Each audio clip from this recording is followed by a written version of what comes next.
Welcome to another edition of the Litigation Psychology Podcast brought to you by Courtroom Sciences.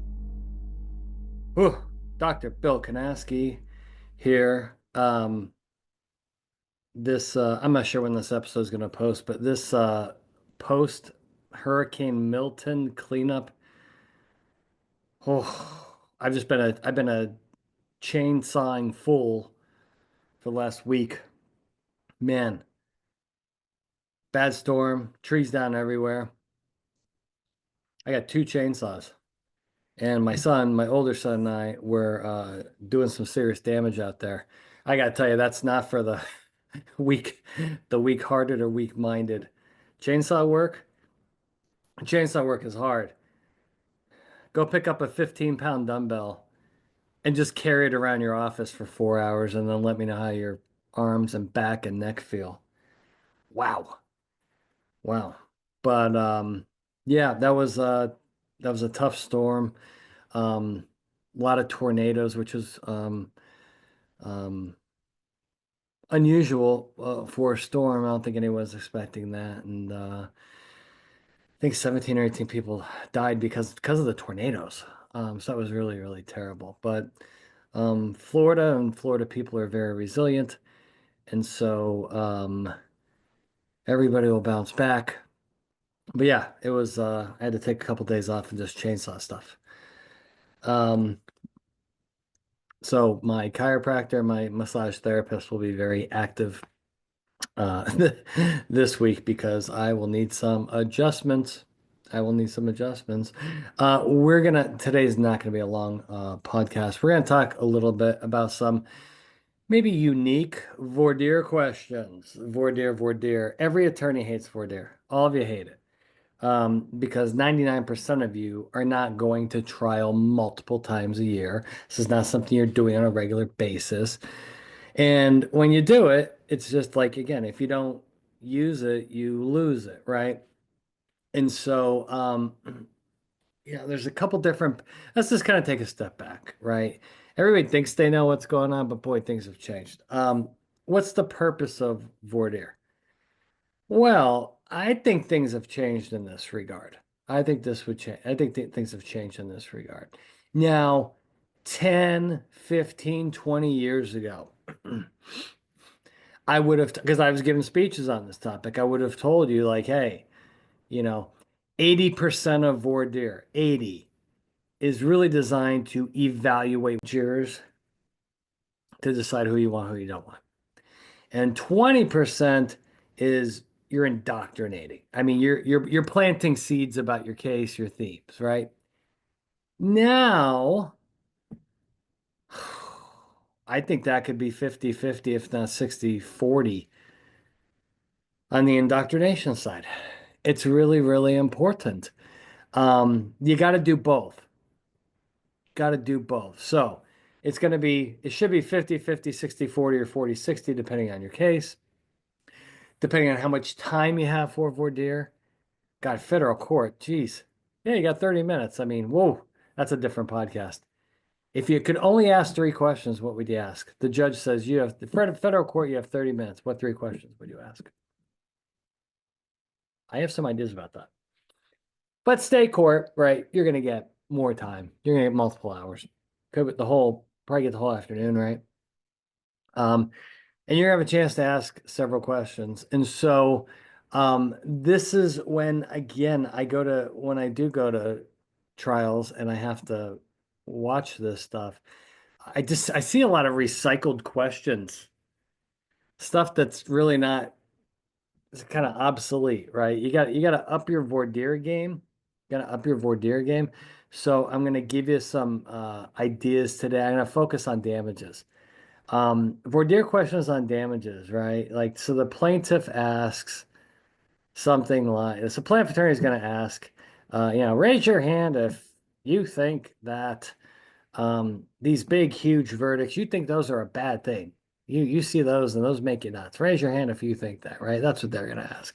And then defense counsel typically asks, okay, well, you've read about these huge verdicts, who thinks that's a good thing? Who thinks those types of verdicts are actually a good thing for society because they keep corporations in line, right?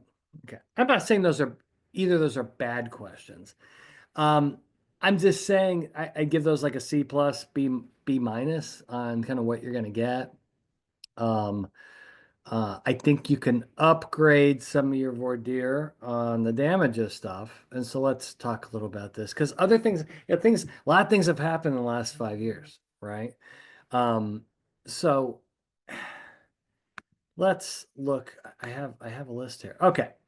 So, number one, ready for this? And by the way, no one's ever asked this in voir dire yet. I made these up. I give these to my clients. Um, how about asking jurors in voir dire, asking them if anyone's ever heard of the term social inflation? Okay. That's the big buzz term that the insurance industry is going crazy over, right? Social inflation. So everybody's going nuts over social inflation, which again, I have some unique thoughts on that because I have not everybody talks about this being a causal connection. I do not see it that way because I'm a scientist. I've not seen any data. I see correlations. I don't see causation, but I always jump into that. That's a different story. But regardless, social inflation, right? Asking jurors, have you ever heard of this term? And then if somebody has, let them describe it to the rest of the jury and the court. And if they get it wrong, you can correct them. But to get this whole no, the purpose of this is to get the notion out there that verdicts with high damages makes things more expensive across the board for everybody, right? Like that's what you're trying to do. So this is certainly an indoctrination question, okay? And this is something that a lot of defense counsel are uncomfortable with. I think you should absolutely ask this.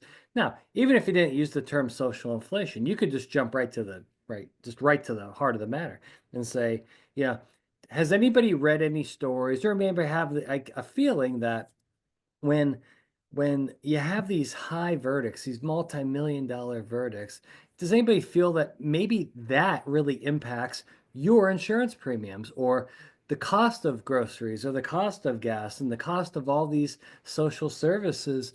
Does anybody think there's a connection there? And let the jurors start giving your opinion. Because what you're doing here, imagine if that went on for like 15 minutes, right? You're essentially brainwashing these jurors, right? You're brainwashing them. You're planting seeds in their brain that, hey, maybe because some jurors may have never heard of that or even thought about it. So now you got jurors going, wow, no, that is a good point. I never thought about it that way. God, maybe a big verdict in this case, maybe that would kind of harm society versus help it. Because remember, the plaintiff attorneys, they're always saying, hey, big verdicts are good because it keeps corporate America in line. Corporate America, they're the bad guys. They're always taking advantage of you. These verdicts are a positive thing, keeps everybody in check. Well, you can turn that around and say, really? Is that really true?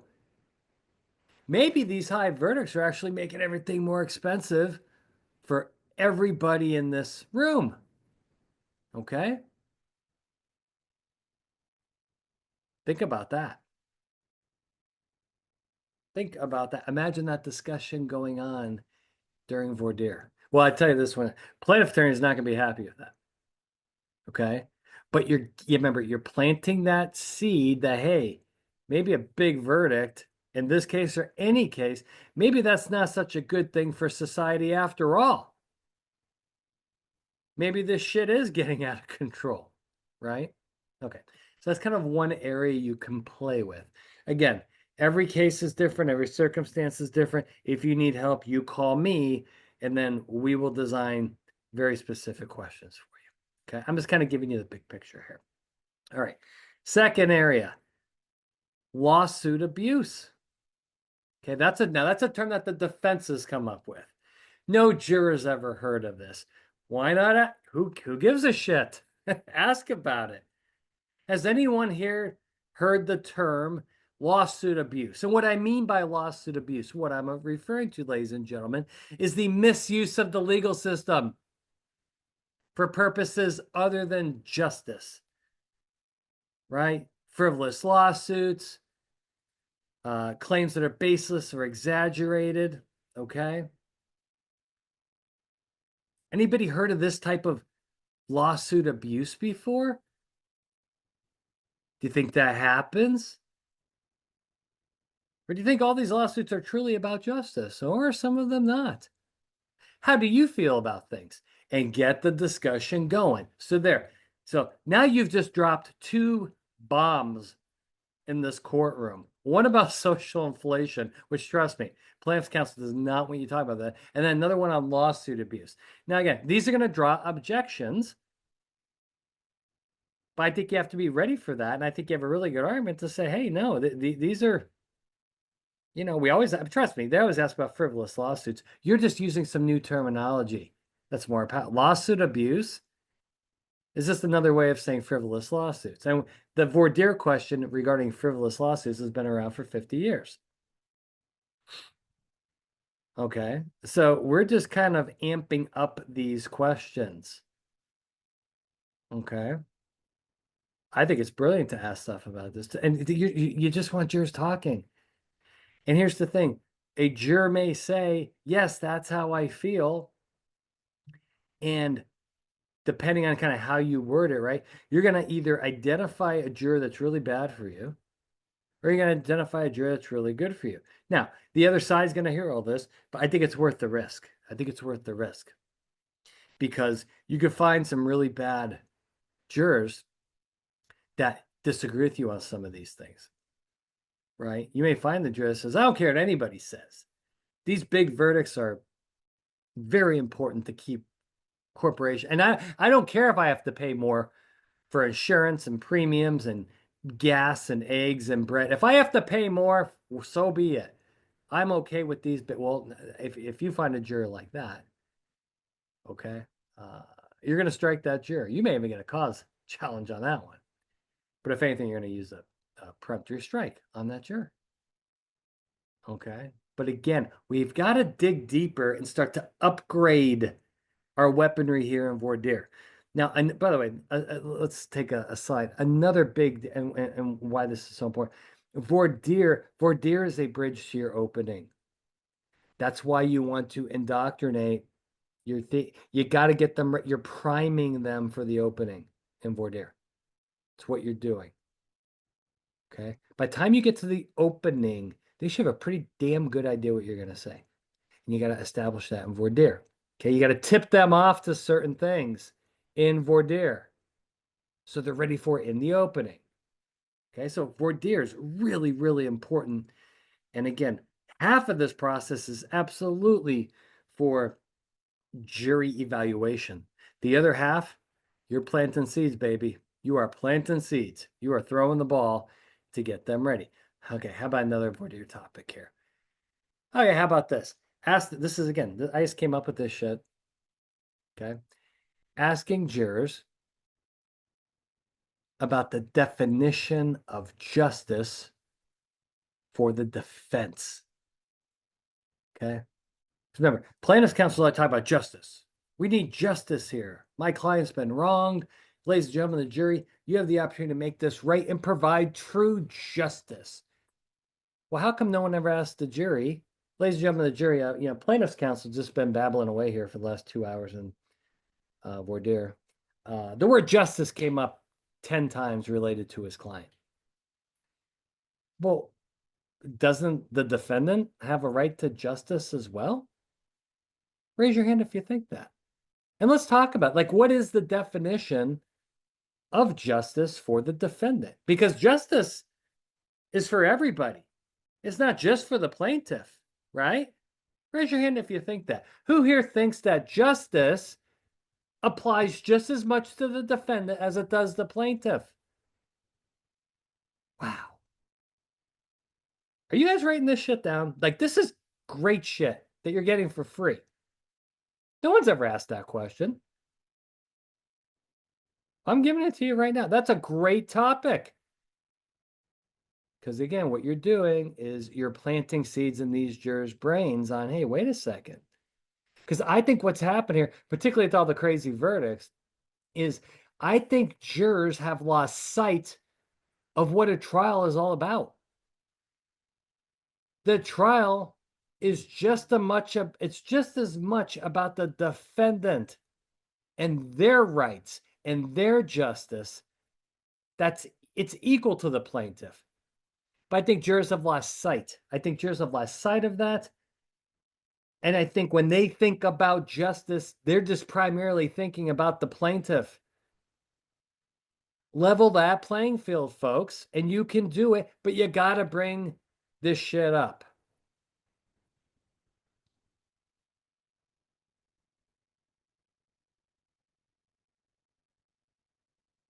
God, that was a good question. Justice for the defense. What does that mean? And then again, if you're the defense, if a juror raises their hand and says, no, justice is only about the plaintiff, boom. Your Honor would like to strike juror number 7. And what are the grounds? Because she's going to kill my case, is why. Because I'm asking good voir dire questions, Your Honor. Okay. Remember, got to be creative with voir dire. Because the other thing I see constantly is defense attorneys, plaintiff attorneys are bad with this too. You guys recycle your voir dire questions year after year. You recycle them. If any of you are asking jurors, like, what magazines do you read? What bumper stickers do you put in your car? Really, I just want to choke. I just want to choke somebody when I hear that voir dire. It's terrible. It's awful. That's like 1999, 2000, 2001 voir dire. What magazines? No one reads magazines. Good God. Good God. Here's another good one. That's an upgraded one that you couldn't ask several years ago, right? Okay. Raise your hand if you frequently post in the comments sections of articles or blog posts. Are you more of a commenter or do you just hit the like and move on? What type of person are you? Aha. Right? Mm-hmm. This is how you find your opinionated people, your heavily opinionated people. The ones that actually post comments on blogs, right at the bottom, or on an article, or even on things like X, formerly known as Twitter, or other, Facebook or Instagram, where people, they don't just read, but they actually take the time and the effort to post. Now, that will tip you off that they're opinionated, but that doesn't mean they're going to be like a leader or anything like that, because people get what we call keyboard muscles. Keyboard muscles. You know what those are. You know what those are. People will type anything because there's no consequence most of the time, right? You can type something mean about somebody and they're not going to come beat you up because they have no idea who you are. Whereas if you did the same thing face to face, it's a different story. You probably wouldn't say that, right? So if jurors if you have a type of juror that they post a lot of not original information, but they post in the comments section on their opinion, that's going to tip you off that they're highly opinionated. However, that is not indicative of their leadership ability or their communication skills. So you're going to have to ask more questions beyond that, but that will tip you off. All right. What else do I want to share with you? I wrote down a couple different categories, kind of new questions. Here's a good one. Kind of talking about perceptions of plaintiff motivations. Okay. Asking the jurors an open-ended question. Okay. Again, indoctrination here. Asking the question, why do you think some people may file a lawsuit even if they really don't have much of a case? Why would somebody do that? And just let it roll. Here's when you trust me, hands are going to go up and you just start saying, yep, yep, yep, yep, yep, thank you, thank you, thank you. And what we're doing, again, this is going to take on a world of its own. And jurors are going to do the heavy lifting for you because people are going to raise their hand and go, because they just want money. And you're going, oh, thank you. Anybody else agree with that? Okay. So again, your voir dire is much more powerful when you have the jury say what you want to say versus you saying it and just say, who agrees with this? See, that's kind of old school voir dire. Who agrees with the following statement, right? Don't do it that way. Instead, get the jurors to say the statement by asking them the question of what might be a couple reasons out there that someone would file a lawsuit without merit. They really don't have a case, but they still file the law. Like what? Why would somebody do that? Any any thoughts on that? And they will do the work for you. Because if you ask the question, raise your hand if you think people file lawsuits, even if they don't have a case, because they want a lot of money, it's not as powerful because you're doing all the cognitive work for the jury. You want powerful? Have the jury come up with you know what the answer is. Don't just give it to them. Have them make them the heroes. You want juror number 5 going, me, me, me, me, me. Yes, juror number 5, because they want money. God damn it. That could be one reason. Who here agrees with that? Are there any couple other reasons? Me, juror number 8. Okay, juror number 8. What do you think? Because they have an axe to grind. Oh, wow. That's interesting. Thank you so much, number 8. You see what I'm doing here? This is really okay. And again, voir dire, it's a complete combination of art and science. You got to have the science, which is how you're asking, like the types of questions you're asking, right? Are you evaluating? Are you indoctrinating? But the key is the art of it. How do you elicit this information out of people? How do you make them feel comfortable? How do you make them feel less threatened? How, this is the key, do you get the jurors to think and feel the way you want them to? That's hard. But that's what I do. That's why I'm here to help you. Okay. Let's see. What else do we want to get into here? Or is that enough for today? I'm not sure you guys can handle it. I'm kind of on a roll here. No, we talked about that. We talked about that. Let's see. Anything else? Oh, yeah, let's talk about anchoring. Let's finish with this. We're going to finish with anchoring. Okay? You have to you're going to ask the jurors, has anyone here heard of the concept of anchoring?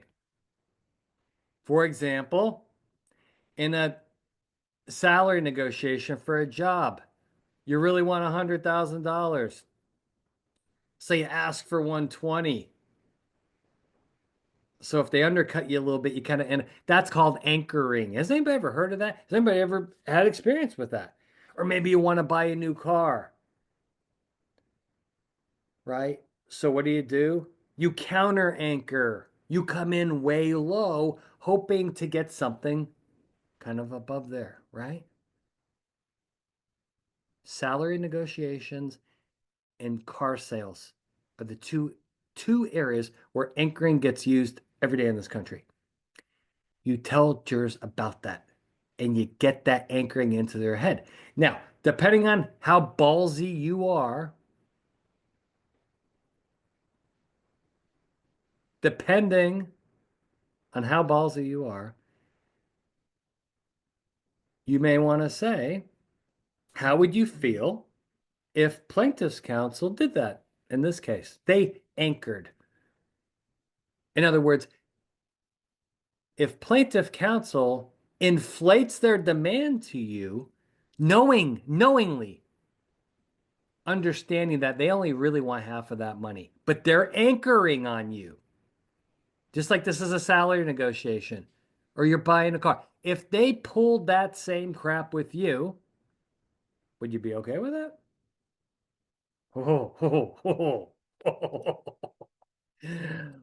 Wow. Yeah. Yeah. Yeah. You ask them that. Absolutely. But here's the other thing. Remember, that door swings both ways, ladies and gentlemen. Then you got to say, okay, now my job as defense counsel is I got to counter anchor. I have to give you a number two. And I don't want you to think that I'm a lowballer. But I got to give a number. And I have to do that in good faith. And my job is to prove to you that my number's reasonable and fair, like the jury instructions state. But who here thinks, yeah, I'm probably lowballing regardless? Who really thinks that? You got to bring up the lowballing because that's how you're going to get burned on this. Remember, every time you take a punch in a fight, okay, because remember, your hands are up here. And every time you take a punch, you're opening yourself to counterattack. And this door can come back and the door swings back and it hits you right in the ass. So yeah, you can bring up the anchoring issue and how the plaintiffs may use that, which is really going to piss them off, by the way. Who cares? All's fair in love and war, and we're at war. Okay.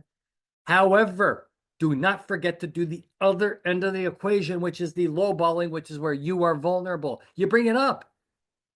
Say, hey, I got to give you a number that I think's reasonable, and I'm going to show you why it's reasonable. But who here's going to hold that against me regardless?